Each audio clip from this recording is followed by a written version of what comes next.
is a woman from Heilongjiang province, and Chen is a man from Inner Mongolia. In 2004, sell counterfeit medicinal tea through infomercials on provincial-level satellite TV channels. Chen's company was in charge of having the infomercials and products made, while Lee, she took up the other end of things and was focused on buying airtime from the TV stations and taking phone orders. So one guy's producing, the other one's making sure the word gets out and that it's getting sold and advertised. Chen worked with a pharmaceutical company in Hunan province, so he kind of had an in, which he used to repackage their regular tea products into medicines. Okay, so the new package claims to have medicinal effects on some serious things, Lightning, like we were talking about before the show, diabetes, right? You have to have insulin shots, these kind of things. Diabetes can be very serious, so medicine claiming to help with that, that's a big claim. Hypertension, also serious. Arthritis, also serious. Or age-related conditions. Very much so. So there's a list of dozen ingredients that aren't exactly even in the formula. So there's another lie happening there. Meanwhile, Lee's company, remember, this is the lady who's really trying to get the word out there via communications, via TV stations. Lee's company had spent more than 20 million yuan buying airtime across multiple satellite TV stations, not just one. Sales were reportedly not bad, okay? So this actually made money. Among many delivery companies she hired, one alone delivered more than 11 million yuan's worth of fake products in 3 months.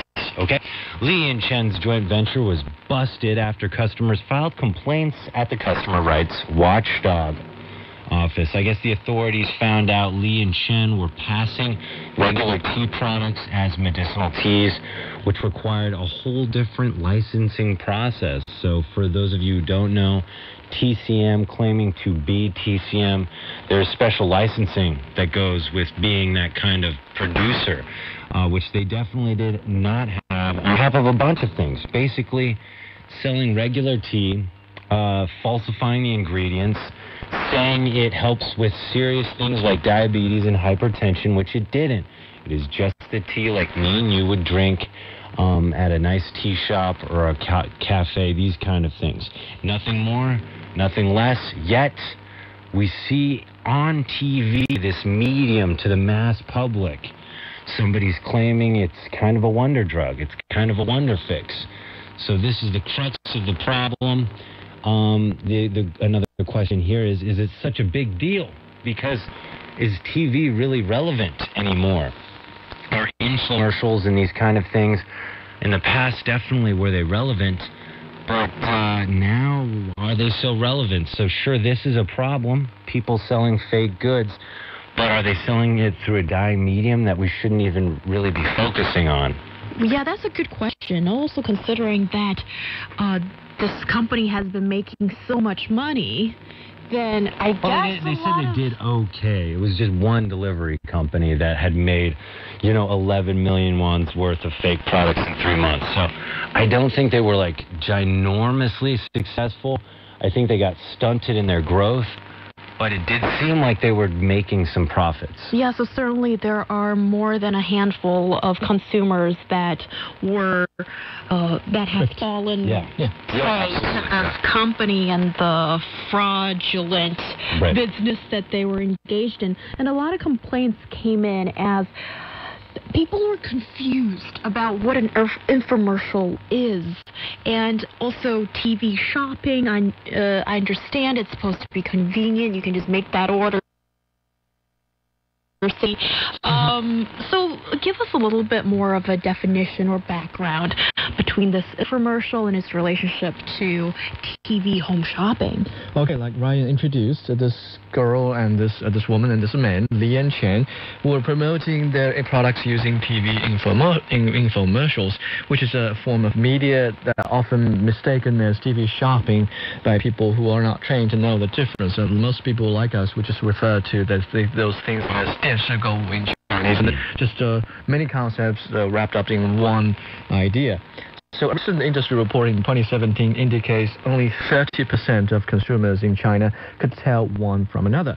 And actually, infomercials, they are different from TV shopping, in the sense that it is essentially TV commercials, and they are advertisement in disguise. They are actually lengthier than the regular TV commercials that we see. Some of those usually will last for 15 seconds, and that's it. But in comparison, infomercials, they last sometimes for half an hour or almost an hour. That makes people who don't necessarily know any better to mistake it as a regular TV show, because commercials usually don't last that long, and TV series, they usually are in the format of 40 minutes or more. Right. So this format is already very misleading. And also the thing that these infomercials are trying to do is they do offer some kind of information, as you can see in the name that it has, is they try and impart information, but not necessarily very accurate and true information. Sometimes they try and overstate or understate for specific purposes. For instance, in Li and Chen's case, they make infomercials telling people about the risks of diabetes, hypertension, and arthritis. That part may be true, authentic information. But also, they tell people about the deficiencies of conventional medicine. This part they can just overstate or understate and as to their wishes. And also, then they'll go on and promote their medicinal teas. That part, will be particularly inaccurate when it comes to promoting their own products.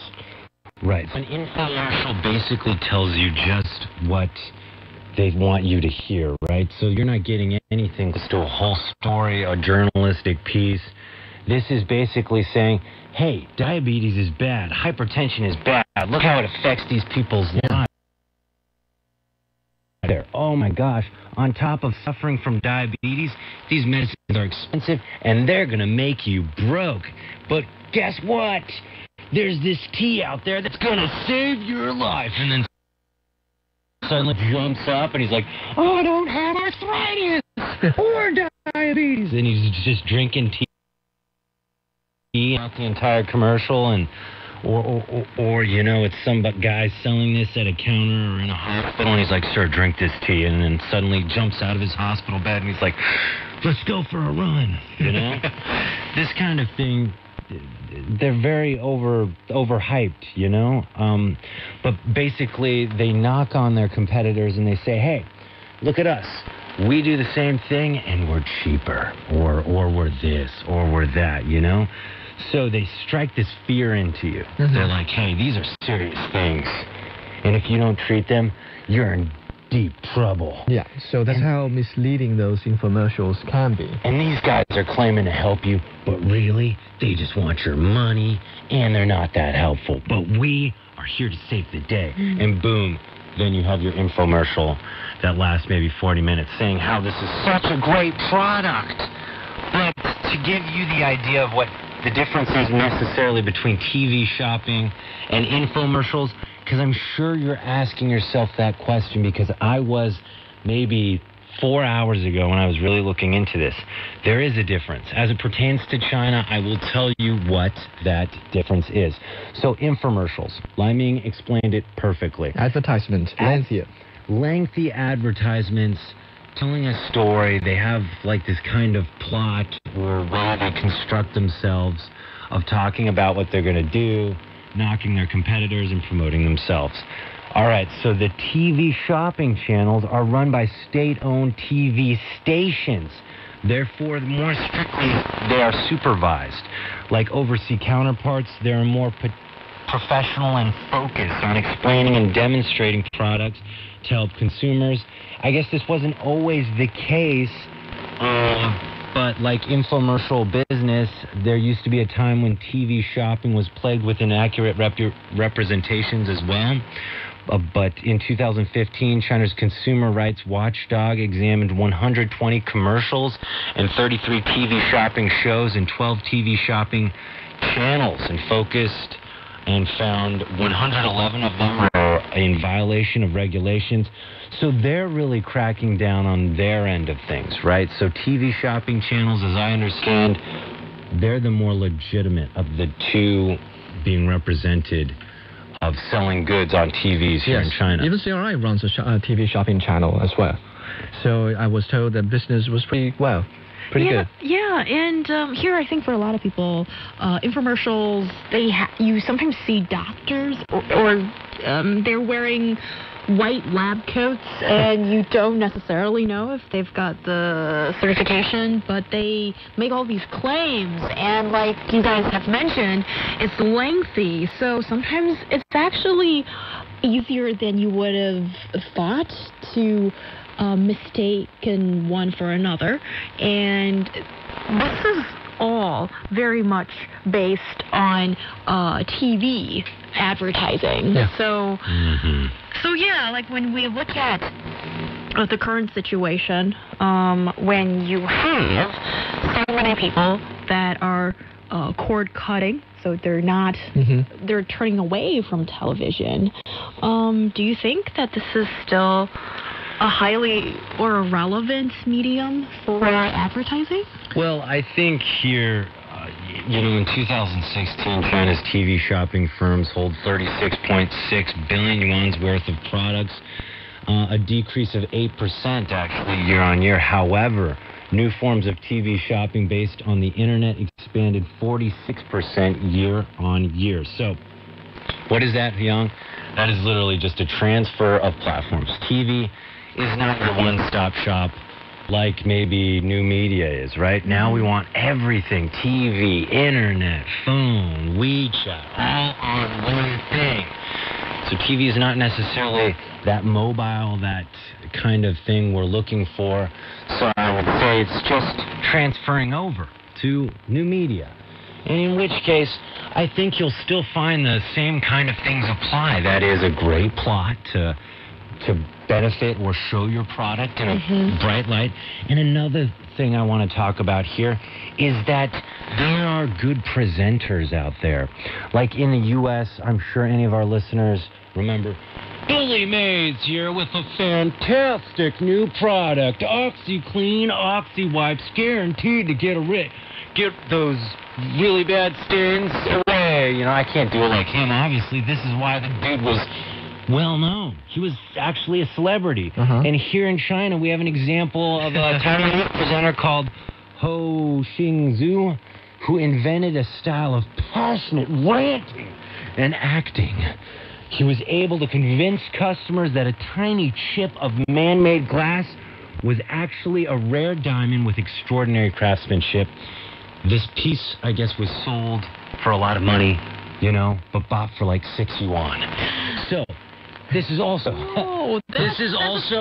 trained professionals, salesmen, and you're giving them, there are salesmen, like, what was that movie with Leonardo DiCaprio? Wolf of Wall Street. He sells therapy. He's like, sell me this pen, right? Yeah. And you're just amazed at actually how clever people can be to kind of get you to do what they want. These people exist. Then you provide them this kind of medium. They can be presenters on an infomercial. Boom. They will sell you the sky, even though you can't buy the sky. You definitely are convinced you own part of the sky up there. Yeah, they can sell you a star in the sky or a planet like or something. So that's why these are dangerous on some level, too, is because on top of a good plot, maybe, you got guys that know how to tell that story. Yeah, the fact that we have excellent presenters trying to prey on innocent customers using TV commercial or TV shopping channels means that this is a serious issue. But also to continue our discussion about how our attention is warranted into the TV shopping business, even though that TV industry seems to be on the ebb. And that thing is precisely because TV industry is trying to lose its charm at this time. Means many of TV stations are struggling with shortage of funds. That makes them more likely to cooperate with infomercial providers or providers of fake products trying to sell the products on the TV stations. That's for one thing. And yes. Yeah, Yeah, I mean, I also want to say, guys, we're talking about these TV infomercials and TV channels that are having ads and whatnot, and we're saying that it's not doing too well. But in the U.S., there are two major companies in TV shopping business. One is QVC, and it is in 101 million American homes. So it's in 101 million American homes and 374 million homes worldwide. So this is QVC. And it brought, I guess, $2.8 billion in the fourth quarter of revenue in 2017. So that's pretty good, okay? What? Actually, $2.8 billion in a fourth quarter, just in a fourth quarter. Wow. Yeah, that's pretty, in U.S. dollars, that's pretty good. So good that even Amazon reports in saying that they're looking to acquire eVine, which is present in 87 million homes across the U.S. and reported revenues of $193 million in 2017. So not just that. We have one of the big tech giants, one of the leading ways of consuming in the world now, saying, hey, actually, TV shopping or this TV shopping network, let's acquire them. Yeah. So on some level, I wouldn't say that they're not going to be there in the future. I would say it's just going to be there in a different way. We see attention from Amazon. We see also that the transition of maybe these kind of short videos of selling things, whether they're like an infomercial or just a shopping channel advertisement, when they're online, they've gone up by 46%. So still, it's just a matter of where to get our attention. And these days, our attention's not on the TV. It's on the computer screens or on, better yet, the mobiles, so we can get around and still watch our infomercials. And you know what? The same story is also happening in China as well. JD.com, also a Chinese internet giant, is working with a couple of TV stations to sort of explore the options of developing their own infomercial service on the mobile internet.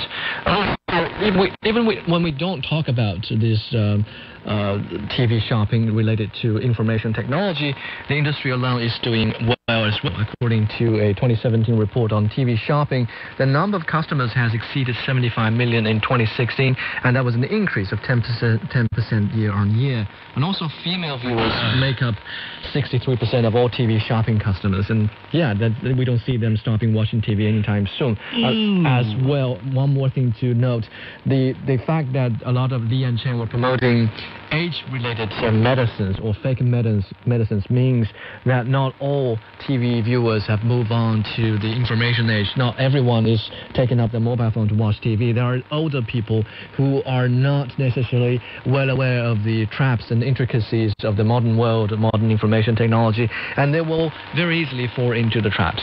So that's what I was going to ask, is in the end, I think as we close on this topic, who are these people? What's the demographic of infomercial customers or these TV shopping channels? Because I don't think it's me, you, Hyung, or Lai Ming. I very much don't think. Well, maybe it's Hyung, because 63% of these people that are doing the shopping on TVs are women, but I don't think it's you. Because I haven't turned on my TV for 2 years, maybe. Right, so who do you think the demographic is? We don't have specific figures on this, but based on the products, most likely to be affected by inaccurate representation, we have medicine, medical equipment, weight management, breast enlargement, and height booster products. Those are the products most likely to be inaccurately represented by those infomercials. So based on these products, we can tell that female, elderly people, or people in rural areas who would like to grow a little taller are the most susceptible customers of fake infomercial products. Yeah, I would definitely say these are the elderly folks. A different report said that we see a decrease of 8% of the sales worth that's being made from these infomercials. So I don't know. I'm seeing some conflicting evidence. But on the internet it is expanded by 46%. Remember that. So maybe turning to new platforms. New media, baby. Yeah, we'll be back after this short break with more interesting discussion only on Roundtable. Stick with us.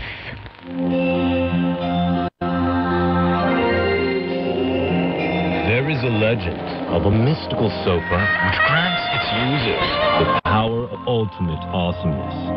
Over the years, many have tried to grab and keep this epic throne, but their efforts only reaped temporary rewards. For the game of sofa is sought by many heroes looking to build a dynasty. If you are one of these heroes, then pay attention. You must first... Wait. I got it from here, dude. You must join us here at Roundtable as we discuss the latest topics trending in China. Curious? Then come and find us on Apple Podcasts or download our Easy FM app.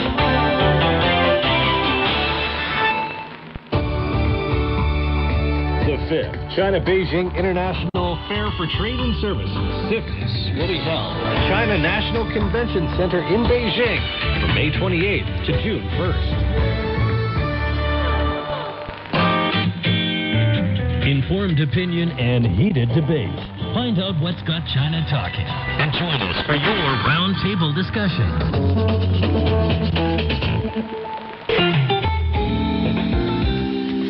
You're listening to Roundtable with myself, Guoyong, joined by the amazing and awesome Ryan Price. It's good to be back, and as usual, I missed you. Longest 1 minute in the world for Ryan Price that he didn't get to talk to you. Well, we're back now, so let's forget about that and move forward. It's good to be here. Yeah. Wonderful to excited about... Young, I'm excited about our next topic. Yeah, because I know you love Captain America. Yes, and I also love Marvel and Spider-Man.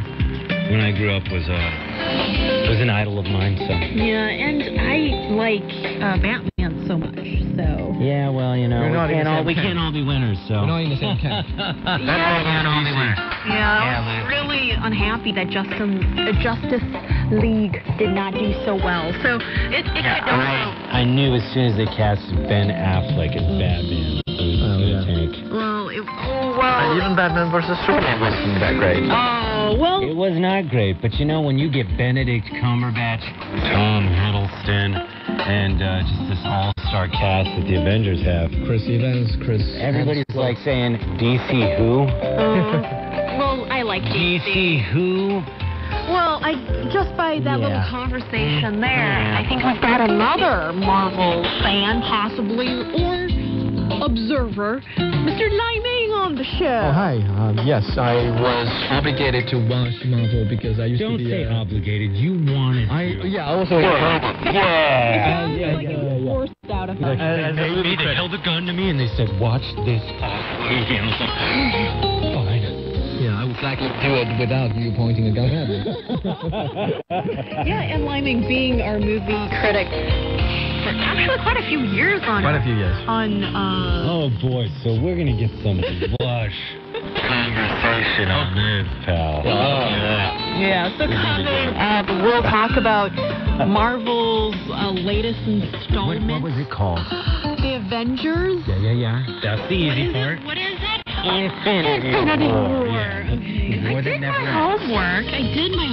They're just like the Avengers? What are they? Superheroes. Okay. Anyways, we're going to talk about this. We'll fill Hyung in. Hopefully anybody else that's left in the dark, which is probably like 2 people that live in caves close to Hyung in a cave colony.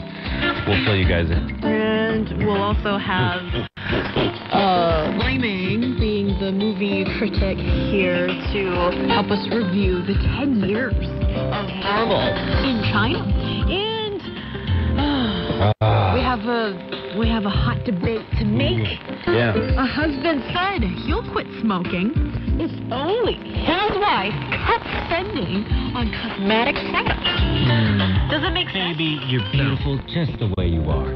Yes. How you should have phrased it. Or like, baby, you're beautiful, and you should also live longer and quit smoking. You know, that's doing something good for your benefit, not mine, baby. And we wait till later in the show to talk about this. Thank you. Wait a little bit, and that's coming up on today's show. And we always want to hear from you. Just send us a WeChat message, as we are Easy FM Roundtable. Or you can find us and see in a Weibo. Just key in 2 Roundtable. Our podcast listeners can find us at Roundtable 圆桌会议 on Apple Podcast and Roundtable 圆桌仪式 on FM. And don't forget, we have 2 apps. Gosh, totally unseen. He knows my lines too well. Or Easy FM and China Plus. yes, that's the Philippine app and China Plus app. Yeah, I'm just repeating what you're saying, I right? use both. Oh, good. Yes, and the GFM, the Penguin Soap, and the Apple Podcast. Is that overkill? No way. It's bad tape. Well, you know the drill, and you know where to find us. And now, it is the time to make the announcement. Ooh, the winner that's sitting on the Roundtable sofa throne.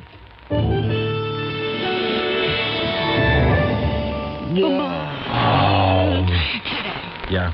The winner is Okay. the first that's coming on the Roundtable live show at 1 o'clock sharp. We get it. Lu Xiaofeng. Oh, 林夕一指陆小凤. Oh, well, he's the name comes from a famous wuxia novel and By 古龙. yes, and do you have A smart detective and also well versed in what I see. He uses his fingers to cut swords. Oh, wow. Yeah. He uses his fingers His to fingers, I cut swords. cut swords. Yeah. Anything could happen in those novels, This actually. man sounds like a superhero. And he's he also- should be an Avenger, I think. But I think he's so And he much. just cuts swords. I think he's so much cooler, actually, Ryan. In my opinion, you can okay. reserve that. Because, I mean, he's also sort of a handsome. Anyways, apparently he Casanova. he cut the competition out today. Yeah, Lu Xiaofeng, And well I done. Excuse me, I wasn't done. I was part of the competition, were? so Ooh. he cut me you were out. Ooh, let's give a shout out That's what I feel. to those who attempted to grab the sofa. The other throne. losers, let's talk about them, yeah. Well, So Ryan and who else? and you can be a winner maybe tomorrow. You know, there's Thanks, always Young. tomorrow. Yes, we have Fan Xie Fan. Why? GW Well.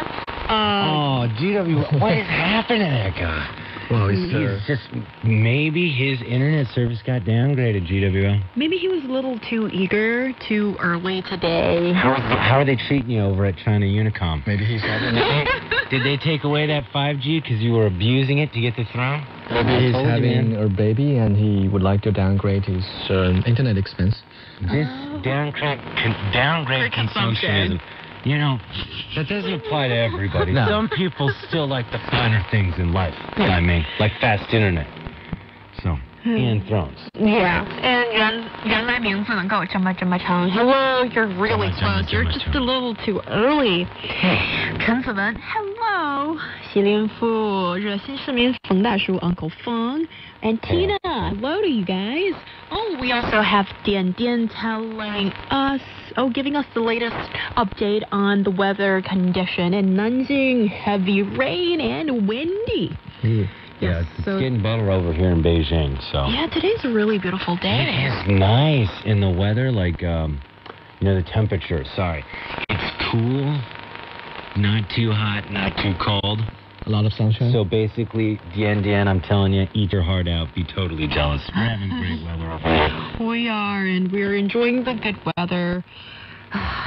I just feel like going out and having a picnic and, just rolling on Prancing around. Although that's Before not we happening. talk about Marvel. Oh, yes, we have that in the end. You Fine guys, liming, always ruining the fun. and you guys, I'll need you to, provide your expertise when it comes to Marvel. Absolutely. Okay. Yeah, and failing is the sweet girl. She's feeling a bit down today. Why?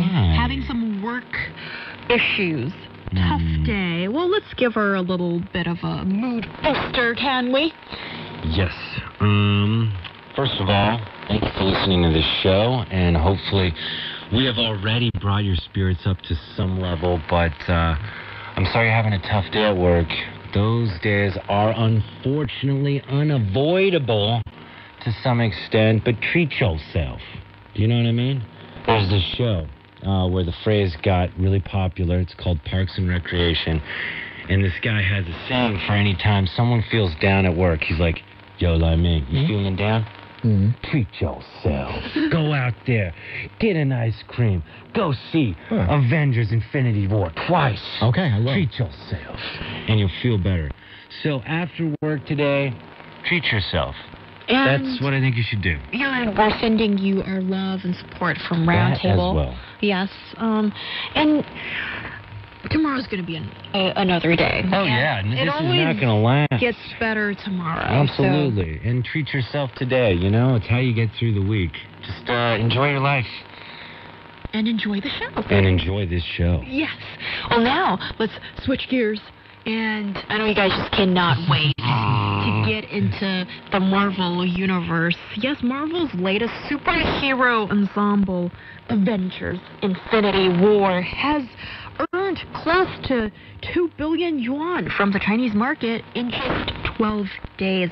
It's a smash hit, to say the least. In the process of 10 years, Marvel's cinematic universe has won quite a lot of hardcore fans in the country. But like many great things in life, the superhero franchise had a humble beginning. Well, today on Roundtable, let's look into the path that Marvel has taken to get to the point where they are at now. First of all, Hyung, I would like you to try. I want you to try to name 5 superheroes. Yeah, Wonder Woman. That's no, DC. that's DC. Batman. DC. Okay, I want you to name 5 heroes that are in Infinity War, the culmination of 10 years of Marvel. So people listening to the show can really understand how deep in that cave you've been for 10 years. Name 5 superheroes in Infinity War. Well, I hope it's not too strange that I remember the hot ladies the best. Okay, name one. Scarlett Johansson Is the Black Widow. Okay, next one. Come on, girl. Come on. No, that's DC. Oh boy. Spider-Man. Okay, good. Yeah. And of course Iron Man. Okay. And Tom Hiddleston. I don't know what is he? Who is he? In the movie. And is that all? You made 3. And you love Captain America. There's one. There's one more. Still You just need one more. Well, there's the green guy that hulks out Hulk, right? Okay. You just said the green guy that hulks out. Oh yeah, Hulk. Like I'm my boss. Oh yeah. Oh, his name is Hulk. Yeah. Well, okay, guys. She named all 5. Liming. She obviously knows about the Avengers, which means there might be some fan following here. Can you tell us a little bit about how well Avengers has done? All right. Avengers Infinity War, as we know, premiered in the U.S. on April the 23rd, and in the following days, debuting overseas market around the world. In 12 days, it has replaced Star Wars The Force Awakens as the fastest movie to hit... Yes. And fastest movie to hit the $1 billion mark. And this shows how popular it is and how responsive its fans are to gather and rally at the call. And also in China, the movie debuted relatively later on Friday, May the 11th, on last Friday, I would say, and was sold for 386 million yuan on the first day, with highest single-day sales of 494 million yuan. It refreshed a previous single-day sales record for foreign films set by The Fate of Furious, which is the 8th installment of the Fast and Furious franchise. And by the end of Monday, or as of now, total box office revenue in China has reached almost 2 billion, or 245 million US dollars. Although in China, Monster Hunt 2 still holds the record for the highest single-day sales, 547 million yuan, as opposed to Avengers Infinity War, which is 494 million yuan, and number 2 in history. Wow, that's impressive. It's still saying something that the number 2 movie box office breaker is a foreign film, not even necessarily in Chinese, right? But yet in the domestic market, it has done so well, almost topping the number 1 top domestic movie. And this shows so many things. A, that we're all human beings at the end of the day. We all like superheroes, and we all are interested maybe in the brainchild of Stan Lee and these kind of people we can relate to that see evil happen and rise to the occasion and protect innocence. And this all culminates in different stories of how different superheroes came along this path to Avengers Infinity War. apparently it's done very well. Beating the Fast and the Furious, there's no surprise there for me because as soon as Paul Walker passed away, I stopped watching those movies. It was just never the same. But needless to say, beating the Fast and the Furious is something, but also coming dangerously close to the number 1 spot as Monster Hunt 2 holding the record for a single day at 547 million yuan. Avengers Infinity War was 494 million yuan. Now keep in mind, those who have seen Infinity War know that it is a part of probably a series of movies describing the plot of what's happening currently in the Marvel Universe. Mm-hmm. But this all comes from 10 years of MCU movies. The first being, I believe, Iron Man. Yeah. And that was a hit in Chinese cinemas. It made 92 million yuan. Sorry, it wasn't a big hit. It only made 92 million yuan. Then you had the latest 4 Marvel films, Guardians of the Galaxy Volume 2, Spider-Man Homecoming, Thor Ragnarok, and Black Panther. They each claimed revenue in the vicinity of 700 million yuan. The last Avenger film, Age of Ultron, grabbed 146 million yuan from China in 2015. However, a few weeks ago at Marvel's 10-year anniversary event in Shanghai, the organizers underestimated Marvel's popularity in China and failed to accommodate the large number of fans coming to the event. I guess what had happened is they weren't sure because basically a lot of these movies, like the first Iron Man, hadn't done super well in China. So they didn't think RDJ, Robert Downey Jr., or maybe some of these other actors like Tom Hiddleston or Tom Holland, who plays Spider-Man Homecoming. At this event in Shanghai, these actors were there, but they weren't sure that they were going to be big hits. So what they did is they had these actors kind of as the not main attraction. Rather, they had singers including Eason Chan and Zhang Ji as the prop show for the whole event. This made so many Marvel fans really unhappy that it even led to a Marvel apology because the PR company just really didn't understand, I guess, the Marvel fan base that is in China. So what's interesting here is after 10 years of Marvel, starting with Iron Man, which didn't do so hot, but then we see that the last 4 movies may be claiming more and more money, right? Iron Man only 92 million yuan, but then we see 700 million yuan from some of these others that had come out not so long ago. Maybe China's warming up to the MCU, and Iron Man was that first exposure. But now we see when RDJ, Robert Downey Jr., or Tom Hiddleston, or Tom Holland, or Captain America, oh boy, are covered up by maybe domestic singers and actors. People in China get upset. They say, hey, no, we came here for Thor. We came here for the Marvel Spider-Man. Get these other guys out of here. Yeah. So much so that Marvel had to make an apology. So I think we've seen a growing of the MCU universe here in China, and now it is big. Yeah. It is almost topping the top sales for movies in one day. Yeah, well, you do see the latest Marvel movie, Avengers, doing so well right now.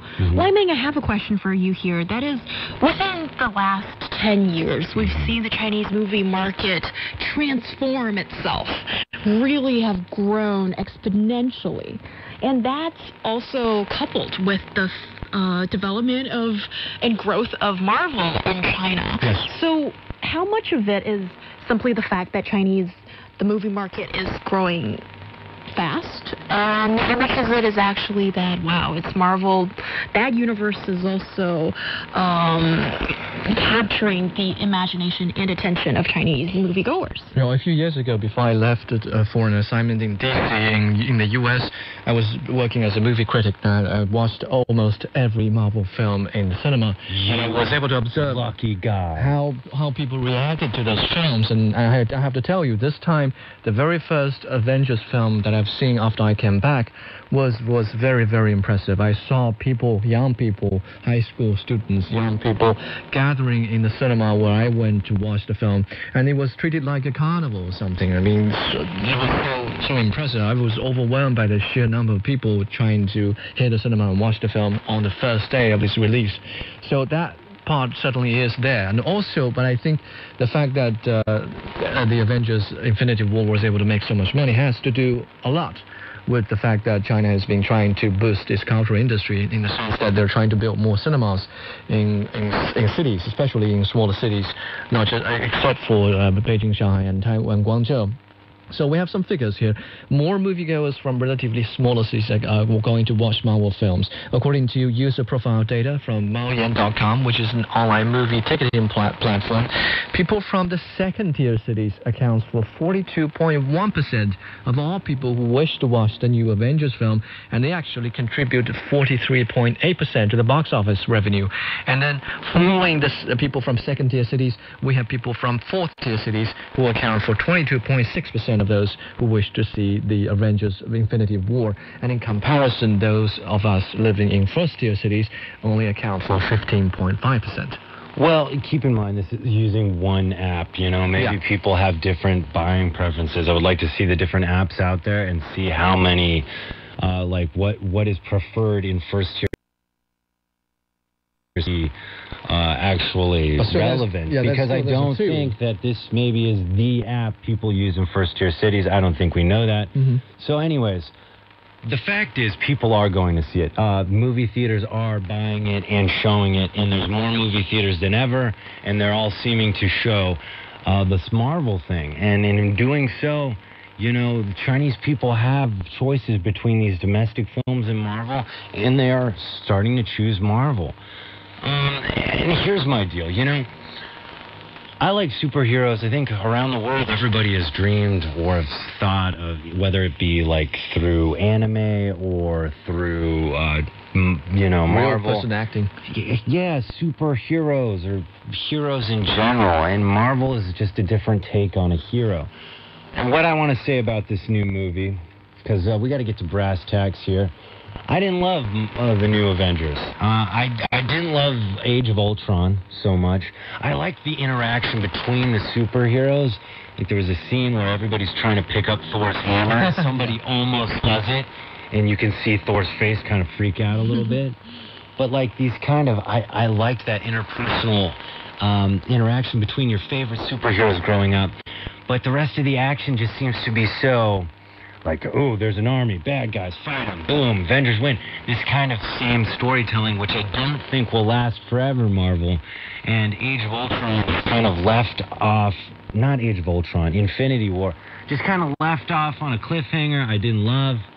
And I just didn't feel like it did anything different, nor did it have some of my favorite superheroes like Ant-Man. Liming Ant-Man. Because this is important. Ant-Man movie is coming next up. You don't want to see Ant-Man. Him disappear more in the movie. Ant-Man. Well, it's coming up. I think what's really masterfully done by Marvel is that it created this huge franchise, and it keeps people excited for the next installment of the same franchise. I wonder how much longer this can go on. And in China, considering that we don't have the comic fan base of these comic books, so Chinese moviegoers simply were cultivated to understand, and some of us really like Marvel by the movies. Yeah, but you know what?